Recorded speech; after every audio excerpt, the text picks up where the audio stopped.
Türkmenistan, Türk kültür ve tarihi açısından çok hayati öneme sahip bir ülke. Bizim Horasan ve Harezm bölgemizin Türk İslam tarihinin en büyük bilginleri, en büyük siyasetçileri, en büyük devlet adamları bu coğrafyadan çıkmıştır.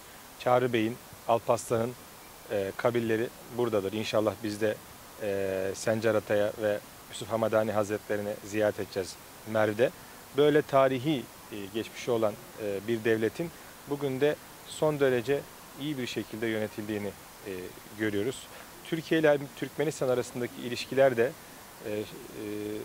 Sayın Cumhurbaşkanımız Recep Tayyip Erdoğan ve hürmetli Prezident Kahraman Arkada Gurbankulu Berdimuhamedov, Serdar Berdimuhamedov'un liderliğinde çok büyük aşama kaydetti.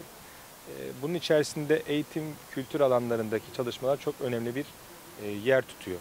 Biz de YTB olarak Türkmenistan'dan özellikle başarılı gençleri Türkiye'de eğitim alma fırsatı sağlıyoruz. Bu kapsamda Türk Devletleri Teşkilatı bünyesinde Türkmenistan'ın gözlemci üye olmasını çok önemsiyoruz. Tabii Türkmenistan'ın bağımsız ve tarafsız dış politikasının çok başarılı olduğunu görüyoruz burada.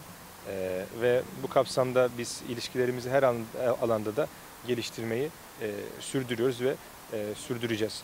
Bugün Aşkabat'ta çok güzel bir şehirle karşılaştık. Mimarisi, sokakları hakikaten çok iyi yönetilen, çok güzel bir şehir. Bu kapsamda biz de güzel bir programla buradayız. Sabah Büyükelçiliğimizi ziyaret ettik. Türkmenistan, Aşkabat Türk Andusesini ziyaret ettik. Bugün sizlerle beraberiz. Burada rahmetli Süleyman Demirel'in zamanında yaptırmış olduğu Ertuğrul Gazi Camisi'ni, onun üzerinde Türkiye'nin yaptırmış olduğu Ertuğrul Gazi Camisi'ni ziyaret edeceğiz ve kültür merkezimizi. Ve inşallah yarın da Türkmenistan Eğitim Bakanı'yla, Türkmenistan Kültür Bakanı'yla ve Türkmenistan'daki en önemli 5 üniversitenin rektörüyle de görüşmelerimizi sağlayacağız. Çarşamba günü de Merv'e gideceğiz. Tabii bugüne kadar biz ata vatanımız Türkmenistan'dan, dost ve kardeş Türkmenistan'dan 92 senesinden beri 3000'den fazla gence aslında devlet bursu imkanı sağladık. Şu an Türkmenistan'dan Türkiye'de okuyan üniversite öğrenci sayısı 29 bin. Türkiye burslarında öğrencilerin sayısını ise son yıllarda arttırmaya başladık. Özellikle Türkmen makamlarıyla yaptığımız görüşmelerde öğrenci sayısının artmasına ilişkin kendilerinden işbirliği taleplerimizi ilettik. Ve son 3 yıldır da burada mülakat yapmak suretiyle daha fazla öğrenciyi de burslandıracağız. Şu an 100 öğrenci Türkiye burslarıyla eğitimini almakta.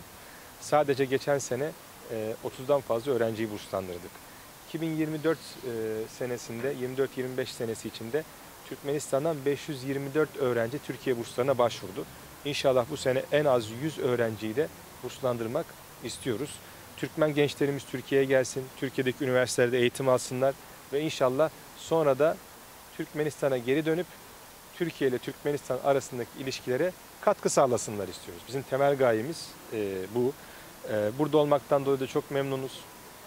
Çok güzel bir ülke burası. Özellikle son yıllarda her alanda inkişafını görmekten dolayı çok memnunuz. Çok iyi bir idarecilik ve yöneticilik örneği sergileniyor burada. Tabii biz aynı geçmişe ve aynı tarihi köklere sahip iki ülkeyiz. Dolayısıyla Türkiye ile Türkmenistan arasındaki ilişkilerin bu seviyesini yeterli görmüyoruz. Şu an ikili ticaret hacmi de 2,5 milyar dolara yakın ama bunun 5 milyar doların üzerine çıkması gerekiyor. Burslu gelen öğrenci sayısının artması gerekiyor. Türkiye'den buraya gelecek kurumlarımızın, iş adamlarımızın sayısının artması gerekiyor.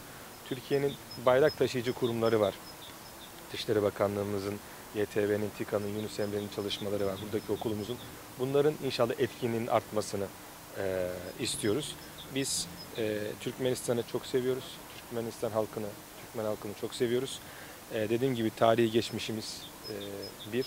İnşallah çarşamba günü de Merv'de belki Sultan Alparslan'ın mezarını orada göremeyeceğiz. Henüz daha tespit edilmedi ama orada onunla da fatihalar okuyacağız. Çağrı Bey'e fatihalar okuyacağız. Sencer Ata'yı ziyaret edeceğiz. Yusuf Hamadani Hazretleri'ni ziyaret edeceğiz. Ve sonrasında da Türkiye'ye geri döneceğiz. Özellikle ben buradan sizin aracılığınızla, Türkmen televizyonları aracılığıyla, TRT aracılığıyla da Türkmen kardeşlerime Türkiye burslarına başvurmalarını özellikle talep ediyorum, rica ediyorum. Hepinize çok teşekkür ediyorum.